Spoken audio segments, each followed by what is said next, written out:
Enfin, je trouve le temps de faire l'épisode 2, je veux dire la deuxième partie de l'épisode sur Stanislas Zézé. Le dernier épisode, cet épisode était censé être le dernier épisode de la saison 1. La saison 2 arrive bientôt. Et ouais, donc là je trouve le temps.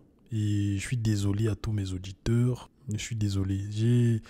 C'était chaud. L'année 2024, ça a commencé. Ces 3 derniers mois, tellement de choses se sont passées dans ma vie. Tellement de choses. Et 2023, ça terminait aussi un peu dans le rush. Et en passant, ceux qui se demandent si j'ai pu prendre mon vol, ouais, je n'ai pas raté mon vol. Ouais, je n'ai pas raté mon vol. Et bon, seuls les auditeurs comprendront. Et ceux qui n'ont pas la ref, bon, allez écouter le dernier épisode. Donc, du coup, j'ai pu prendre mon vol et tout. Et 2024, en 3 mois, l'espace de 3 mois, tellement de choses se sont passées. Bien plus que... Il y a certaines années de ma vie où moins de choses se sont passées que dans les 3 mois précédents-ci. Tellement de choses. Là, je me suis relancé vraiment dans l'entrepreneuriat et tout. Je suis à Station F. Et ouais, je suis à Station F. Et je suis en train de faire un projet là. Et j'espère que dans les mois qui viennent, genre même les semaines qui viennent, je pourrai poster un truc sur LinkedIn et parler de l'avancée de mon projet et tout. Donc, tellement de choses se sont passées, comme j'ai dit. Et ouais. Et aussi, je voudrais remercier tous les auditeurs qui, en fin d'année 2023, m'ont montré le classement de mon podcast dans leur top 3 d'écoute. Parce qu'il y a plusieurs personnes qui me les ont envoyés, qui m'ont envoyé le classement. Il y a plusieurs personnes qui m'ont dit avoir apprécié la saison 1 du podcast. Je vous avoue que je ne m'attendais pas. Des inconnus et tout, et des gens aussi dans mon entourage qui m'ont montré leur appréciation. Et je suis infiniment reconnaissant. Je vous remercie beaucoup. Et ça me fait plaisir que ces choses dont je parle, qui m'intéressent tellement, plaisent à d'autres personnes en fait. Ces biographies que je lis, ces recherches que je fais sur ces gens-là, ça me fait plaisir que ça vous plaise aussi. Donc, we are like-minded, comme on dit en anglais. Bienvenue sur le podcast des héros, où nous parlons de la tech et apprenons des héros du passé et du présent pour devenir ceux du futur. Je suis votre hôte, Damien Domer.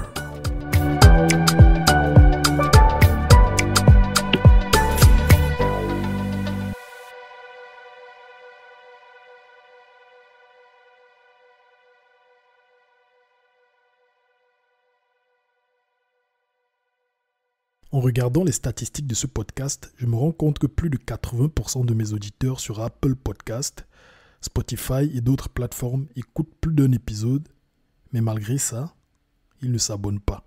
Et ils ne laissent pas d'étoiles sur Spotify non plus.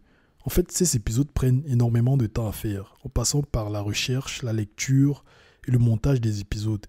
Et ils sont 100% gratuits, donc s'il vous plaît, n'hésitez pas à vous abonner. Et si vous aimez, s'il vous plaît, laissez une note de 5 étoiles ou un petit pouce bleu ou un like ou je sais pas, ça dépend de la plateforme sur laquelle vous m'écoutez en ce moment. Déjà, ça me motive à faire d'autres épisodes et en plus, ça permettra à l'algorithme de proposer ce podcast à un maximum de personnes. Merci. Donc là, on s'est arrêté.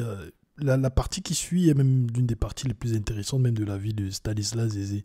Parce que là, on va parler de sa société, comment il a fait fortune et tout, comment il a construit, il a mis en place sa société, quoi.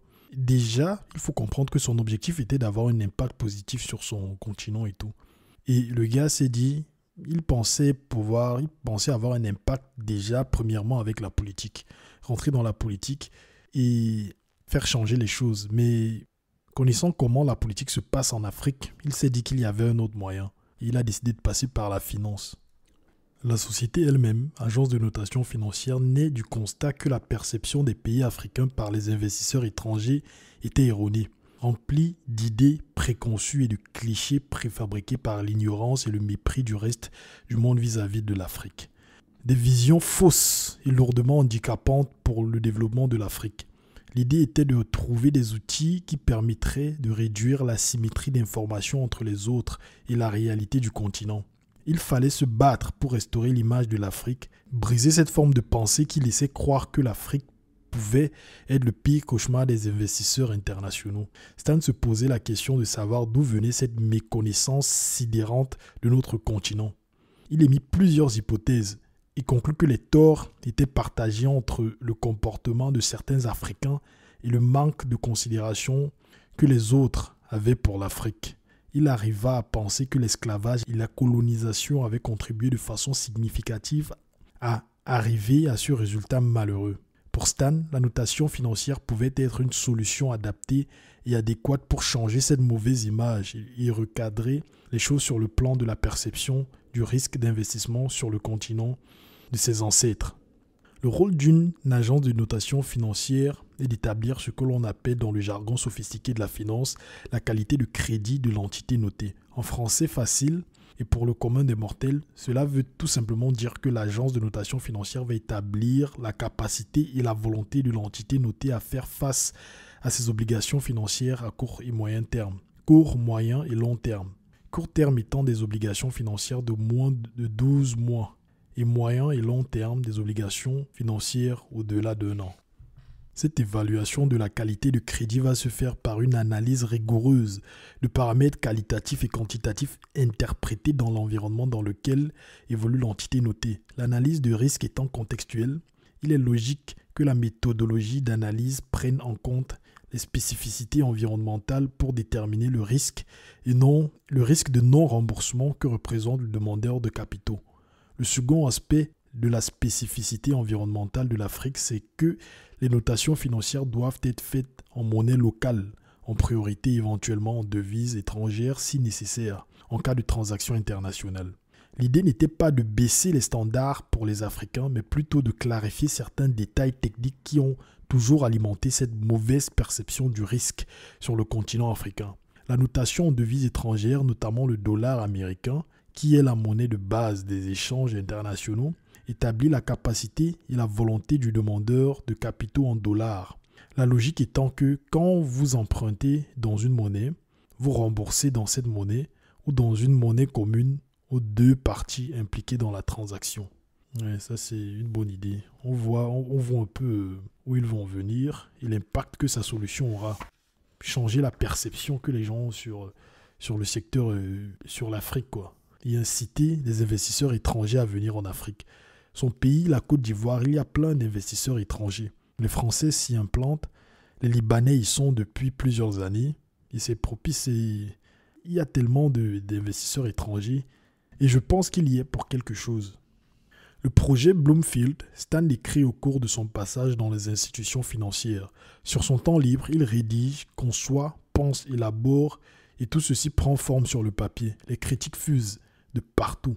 Et quand il parle du projet Bloomfield, ce sont des réactions négatives de part et d'autre qu'il perçoit autour de lui. Ton projet ne marchera pas, Stan. N'oublie pas que nous sommes des francophones. Ce que tu veux faire évoluer aux pays anglophones, tu vas échouer. C'est trop sophistiqué comme projet. La seule personne qui lui accordera du crédit, c'est son épouse Jeanne. Celle-ci n'émet aucune réserve et encourage son époux à foncer dans son projet. Tous deux sont donc en phase et cela sera un élément déterminant dans la réalisation de Bloomfield. Il est persuadé que cette entreprise marchera. Ce n'était plus qu'une question de temps.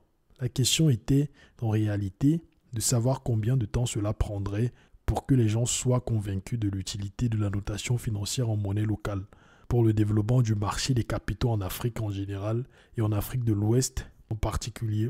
C'est allé plus vite qu'il ne le pensait. Il a fallu faire beaucoup de pédagogie et énormément de communication sur les réseaux sociaux, sur les chaînes de télévision et les antennes de radio. Les 2 premières années de l'entreprise, Stan a organisé plusieurs séminaires de formation pour couvrir les charges de structure vu que Bloomfield n'avait pas encore de clients. Une communication intense, des conférences par-ci par-là à travers toute l'Afrique francophone en zone EMOA, CEMAC et CEDEAO. Il participe à des panels qui traitent du sujet. Dans cette avancée, les idées négatives continuaient d'affluer en cascade. Plus on lui signifiait un échec futur, plus il appréciait l'entendre et se mettait encore plus de hargne à la tâche. En fait, les ennemis étaient là. Lui, son carburant, c'est les haters, en fait. Un autre conseil de son père lui vaudra encore des dents plus acérées. Pourquoi se plaindre que les gens ne te font pas confiance alors que tu n'as pas encore fait tes preuves? Une fois que tu auras démontré ta capacité à faire ce que tu dois faire, à ce moment-là, Tu seras légitime et les gens te feront confiance. Il se bat dans cette aventure avec le soutien de sa très dynamique et très intelligente femme et ne pleure surtout pas sur ses challenges et les contraintes que l'environnement dans lequel il évolue. Dans ces conditions, naturellement, l'approbation des autres devient absolument secondaire. C'est en 2007 que l'aventure improbable et extraordinaire de Bloomfield commence. 2007, création de l'entreprise et lancement des activités dans une ambiance très hostile de l'environnement. Il y avait la guerre, Côte d'Ivoire et tout, à cette époque-là, ouais, si je me rappelle bien. Et la crise, et 2008, là ils le disent même. 2008, crise internationale et subprime aux États-Unis et mise en cause des agences de notation financière.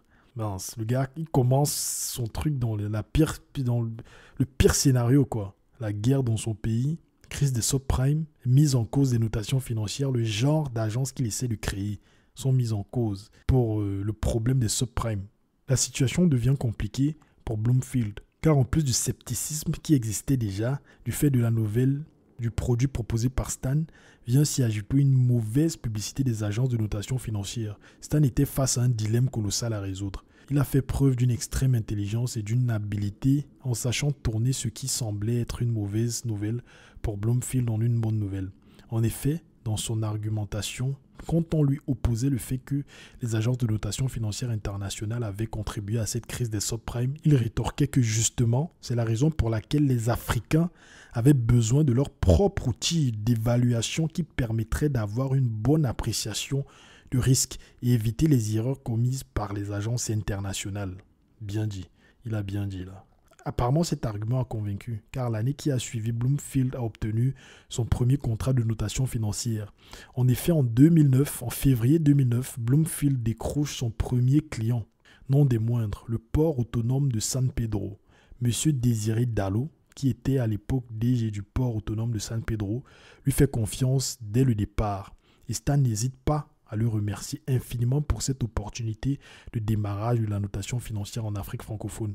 Il cherchait un financement avec la Banque africaine du développement, la BAD, pour une étude de faisabilité en vue de l'extension du PASP. Stan arrive à le convaincre de passer par la notation financière et l'expérience est fructueuse et le DG est satisfait. Qu'est-ce qu'on retient de ce passage-ci? Vous vous rendez compte que le gars, déjà il y avait plein de sceptiques, des gens qui lui disent que ça va pas marcher. Mais là, je retiens que sa femme, je voulais dire sa go, sa meuf, mais sa femme a bien soutenu. Et c'est admirable. Mais au-delà de ça, le gars, j'aime bien les répliques qu'il dit à ceux qui lui disaient que son projet n'allait pas marcher. Ça me fait penser à un livre que je lisais dernièrement, je pense que je vais le faire pour le podcast, le livre de Patrick Bet-David. Et l'intitulé, le nom du livre, c'est Choose Your Enemies Wisely. Choisis tes ennemis prudemment. En gros, dans le livre, il dit que choisir les bons ennemis permet de vous donner du carburant pour avancer dans vos projets. Il parle des gens qui doutaient de lui. Parce que c'est Patrick Bet-David, c'est, je pense, un Palestinien qui est arrivé, il a réussi aux États-Unis. Genre, il vit le rêve américain maintenant. Multimillionnaire, il a vendu sa boîte à des milliards de dollars et tout. Et là, il raconte comment il a fait. Dans le livre, il raconte un peu comment il a fait. Il raconte des stratégies pour garder la motivation. Et il dit l'une des meilleures stratégies, c'est choisir son ennemi. Ceux qui te disent que tu ne peux pas arriver. Il faut prendre ces gens-là comme des ennemis. Et si possible, même tu notes leur nom sur un papier. Et tu te dis que tu vas prouver que ces gens-là ont tort. Et c'est comme ça que lui, il trouvait sa motivation, même quand c'était difficile, quoi. Et je vois un peu, c'est un peu similaire à ce que je vois ici. Parce que là, on dit que quand les gens disaient à Stan que ça ne va pas marcher, le gars, il ne doutait pas, il continuait. Il rétorquait, même il avait des punchlines, des répliques, quoi, pour leur dire que ça va marcher. Et le truc le plus marquant quand j'ai lu ce passage, c'est que le gars, il a lancé sa boîte en 2007. Tous ceux qui étaient... Si vous êtes assez vieux pour avoir connu 2007 là, je pense que la plupart de mes auditeurs le sont. En 2007, vous vous rappelez de comment c'était avec la crise des subprimes. Même en Afrique, on a subi. Je me rappelle bien, c'était chaud. Il y avait aussi un peu la guerre au Cameroun. Et c'était chaud. Et je pense qu'en Côte d'Ivoire aussi, c'était pareil. Bon, c'était même pire. C'était pire. Il y avait la guerre en Côte d'Ivoire aussi, si je me rappelle bien. Et à cette époque-là, comme on voit, le genre d'agences financières qu'il essaie de créer sont celles qui ont été pointées du doigt pour avoir causé cette crise. Mais le gars ne lâche pas. Et il y a un autre truc que j'aimerais souligner. Le gars a pris 2 ans pour avoir son premier client. C'est quel genre de persévérance, ça? Je vous avoue que j'essaie un peu de m'imaginer à sa place. Mettez-vous un peu à sa place. Tu quittes ton boulot pour lancer ta boîte. Et tu quittes un bon boulot parce qu'il avait un très bon boulot. Bien peinard et tout, chef, tout, il avait tout. Et en plus, là, il quitte son boulot, il n'est pas seul, il a sa famille, mais malgré ça, il continue. Et là, il tape 2 ans sans avoir de clients. Il bataille. Et ce qu'il fait, c'est qu'il éduque les gens, il prend son temps. Je me demande combien de capitaux il avait. C'est le genre de question qui me vient à l'esprit. C'est quoi? Il avait combien? Qu'il avait mis de côté déjà pour comme réserve d'argent, quoi. Et de deux, comment il a continué à avancer, en fait? L'espoir vient d'où? En plus, il crée un truc qui n'a jamais été vu sur le continent. C'est pas comme si il n'a aucune assurance que ça va marcher. Du moins, lui, il sait que ça va marcher, mais il n'y a rien de concret. Il n'y a pas d'exemple de success story qui dit que ça va marcher parce que ça n'existe même pas. Mais il continue. Est-ce que ça, c'est pas un exemple? Bon, ça fait partie. Je pense que ça, je mettrai ça dans la section leçon. Le son du podcast que je fais à la fin. Mais ça sert à rien de faire ça à la fin encore parce qu'on vient de voir ça. Donc, imaginez-vous un peu à sa place. Il y en a qui font un truc qui, 2 mois, ça marche pas, ils laissent tomber. Mais lui, 2 ans. Avez-vous déjà pensé à comment faire bon usage de votre temps quand vous êtes dans une salle d'attente, un taxi ou les transports en commun? Ce que moi je fais dans ces situations, c'est d'écouter des livres audio avec Audible. Audible est une plateforme où vous pourrez écouter des milliers de livres audio. Si vous utilisez mon lien doomer.me/audible, donc doumer.me/audible, vous pourrez écouter gratuitement, oui gratuitement, l'un des livres que je couvre dans ce podcast, ou tout autre livre de votre choix. Si bien sûr c'est la première fois que vous vous inscrivez sur Audible, le lien se trouve dans la description. Voici un autre exemple de persévérance. La notation financière est une activité très réglementée sur les marchés des capitaux internationaux. Cependant, quand Stan a commencé son aventure dans le domaine de l'entrepreneuriat avec Bloomfield, aucune réglementation encadrant les agences de notation financière était en vigueur dans l'UEMOA. Stan a décidé de prendre l'initiative d'aller voir le secrétaire général du conseil régional de l'épargne publique des marchés financiers de l'UEMOA, le docteur Félix Aminounve. Bon, je suis désolé si j'appelle mal le nom. À qui Stan rend un vibrant hommage pour discuter de la mise en place d'une réglementation sur les agences de notation financière. Stan raconte l'anecdote de la rencontre comme un test de grandeur nature sur la persévérance et la résilience d'un entrepreneur. En effet, le secrétaire général du avec qui il avait rendez-vous un jour à 15h, ne va le recevoir que 2 minutes parce qu'il n'avait certainement aucune confiance au projet en la capacité d'une éventuelle agence de notation régionale à être compétente et performante. Il ne connaissait pas Stan et ne l'avait jamais rencontré au préalable. Une agence de notation financière, c'est quand même une affaire très sérieuse car le travail qu'elle fait sert de garantie pour de très grandes transactions financières. Stan en a rigolé et s'est dit qu'il se devait de convaincre le SG du CREPMF de l'importance d'avoir une agence de notation financière africaine qui fait ses notations en monnaie locale.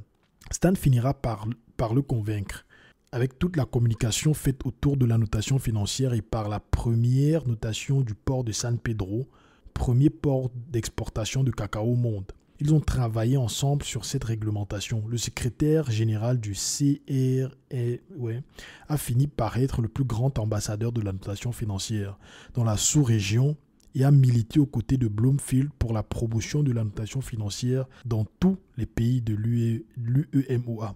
Dans les cieux de la notation financière, Bloomfield continue sa marche et contribue à mettre en place un métier à part entière. La notation financière devient obligatoire pour toutes les sociétés cotées en bourse ainsi que les sociétés faisant appel public à épargne sur le marché boursier. La firme s'étend sur l'Afrique centrale, l'Afrique australe, l'Afrique de l'Est et l'Europe de l'Ouest. Elle commence à tisser un réseau de clients un peu partout en recrutant des jeunes Africains issus de tous les horizons et notamment de la diaspora. Ça, j'aime bien. Persévérance, un vrai entrepreneur. Et le gars a fait la une du magazine Forbes Afrique. Ouais. Vous voyez que c'est pas le taf que le gars a dû faire. Respect, il mérite tout son succès. Surtout avec... Si vous avez déjà fait du business en Afrique, si vous connaissez comment ça se passe en Afrique, vous saurez que le travail de ce gars n'a pas du tout été facile. Tu viens sur un terrain vierge, et tu veux t'imposer avec des trucs qui viennent d'Occident, là, ils ne vont pas comprendre. Mais lui, il a su leur faire comprendre. C'est admirable. Et aussi, il faut que je dise ce que c'est que la notation financière. Bon, je me suis dit que ça allait être un peu évident, vu tout ce qu'on a lu là. Mais il ne faut pas que je dise ça. Il faut que je fasse les choses bien. Donc, c'est quoi la notation financière? C'est le processus par lequel une agence de notation financière va déterminer la qualité du crédit d'un emprunteur, sa capacité et sa volonté à faire face à ses obligations financières. Un processus d'analyse assez rigoureux qui va évaluer tous les paramètres quantitatifs et qualitatifs qui vont permettre de déterminer cette qualité de crédit. Donc, bon, ça c'est la définition qu'il y a dans le livre. Du coup, place aux leçons. Bon, les leçons. Là, la première leçon, c'est qu'il faut, être rigoureux. Et bon, je suis pas un prof là, je dis les choses. Et Anthony Bourbon, bon, il n'a rien à voir avec Stanislas Zézé, c'est un entrepreneur français. Dans son livre, il dit que ta société doit être une extension du fondateur. La société que tu crées doit être ton extension. Genre, les choses vont dans le sens que tu mets, quoi, tu imposes. Et ta société doit être comme toi. Genre, t'as des gars bosseurs, ils seront bosseurs, quoi. Donc, il dit, on lui demande, avez-vous des pressions dans l'exercice de vos missions? Il dit, je n'en ai pas du tout. Parce que j'ai su impulser la personnalité du fondateur que je suis. Je répète, je n'en ai pas du tout parce que j'ai su impulser la personnalité du fondateur que je suis et laisser mon empreinte sur la culture du travail avec mes collaborateurs. Nous sommes indépendants, autonomes et libres. Dans une société, lorsque le fondateur possède une forte personnalité, il est rigoureux, intègre, bosseur, tout ceci va transparaître sur le rendu du groupe. Il est hors de question que nous soyons influencés par qui que ce soit. Nous avons réussi dans cette logique à établir notre notoriété, à nous imposer comme il le fallait. Nous ne donnons même pas l'opportunité à qui que ce soit de nous influencer ou même d'essayer de le faire. Nous travaillons avec tant d'assurance et d'élégance que cela pousse le client à rentrer dans l'esprit que nous véhiculons, dans le strict respect des conventions professionnelles. Et il y a une autre leçon, un message qu'il a pour les jeunes.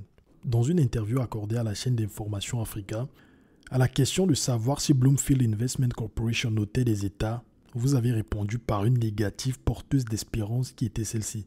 Nous n'avons pas encore commencé à noter les États. Aujourd'hui, certains États expriment clairement leur préférence pour Bloomfield au détriment des grands noms mondiaux de la notation financière. Pour un fait si éloquent, que souhaitez-vous transmettre comme leçon aux jeunes générations? Et voici sa réponse. Lorsque je participais à cette interview, j'avais déjà commencé à rencontrer des pays, à discuter avec les dirigeants de leur notation financière. Ils étaient à cette époque-là assez réservés. Nous n'en avons pas été frustrés pourtant parce que nous partions du principe que nous devions faire de plus en plus de preuves pour les convaincre. Nous sommes aujourd'hui à noter 7 pays, dont 6 en UEMOA et 1 en Afrique centrale. Nous sommes en discussion avec des pays d'Afrique orientale et centrale. C'est notre persévérance qui a payé et c'est ce message que je tiens à passer aux jeunes. Lorsque vous planifiez de faire des choses, il ne faut pas se frustrer lorsqu'on vous ferme des portes ou qu'on vous refuse ce que vous considérez comme une opportunité. Il faut en revanche, dès lors, se poser la question suivante. Pourquoi on vous aura refusé ceci? Puis, vous essayez de travailler à combler les lacunes. Ça, c'est une très bonne leçon.